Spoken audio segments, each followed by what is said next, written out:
Neil, you're going to talk a little bit about, so we talked about preparing to drive or ways that we can be prepared. And now you're going to talk a little bit about why you're driving during the bad weather. Absolutely. Now that you've prepared yourself and your vehicle, okay, if you have to go out, you can do so, but please, please slow down. But the sign says I can go 35 miles an hour. Well, no, that's not entirely correct because the signs are set for optimum conditions. Winter weather is not optimum conditions, and so you really do need to slow down and be patient. Expect the unexpected.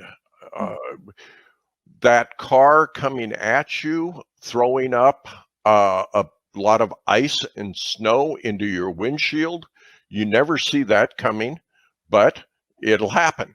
And so you have to be very careful about that.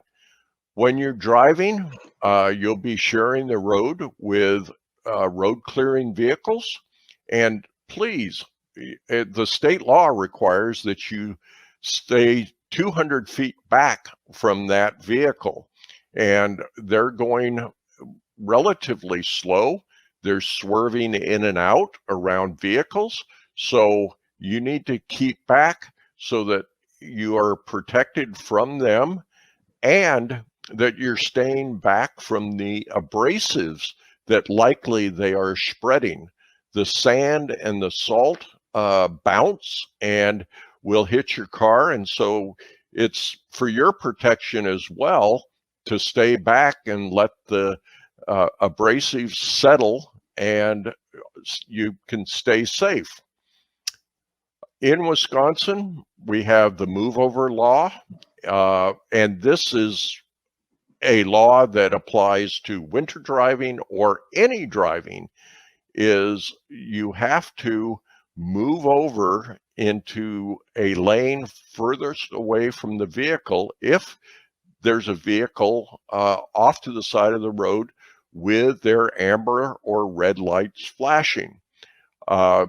Police will ticket you for not moving over, and so it's very, very important and courteous to move over and allow room between that emergency vehicle or maintenance vehicle and yourself.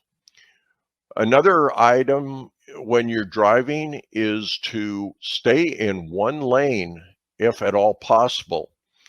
As the snow builds up and the cars go down the lanes, a icy hump will form over the lane line. And it's important that if you do need to change lanes, you grip the steering wheel firmly with both hands and you slowly go through that hump. It's going to pull on your wheels. You're going to notice it, the resistance in your steering wheel, but you have to be very, very careful as you go across that hump. Skids are always a possibility with winter weather.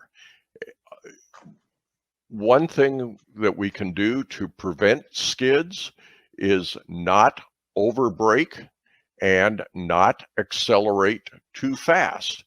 What you want to do is make sure that you allow plenty of time to stop. Well, first of all, you don't want to be tailgating somebody, but beyond that, you want to allow plenty of stopping distance, and you also want to not accelerate too fast and drive below the speed limit. If you do get into a skidding situation, it's best to take your foot off the gas and not brake, but steer in the direction you want to go. When you brake, you're basically locking up your wheels, which will further aggravate the skid, even if you have anti-lock brakes. So just drive cautiously, plot your route, and don't speed. That's the best you can do. Another point that we were just talking about in the prelude is the fact that if you can, avoid stopping on a hill, because especially with the first snowstorm, there's a lot of oil that's been built up on the roadway, and with the water and the ice or the snow, you're not going to get the traction that you would like to get as you pull out. So if you can stop at a bottom of a hill and then slowly climb the hills so that you don't have to take off on a hill, which will likely end up in your tires not having good traction.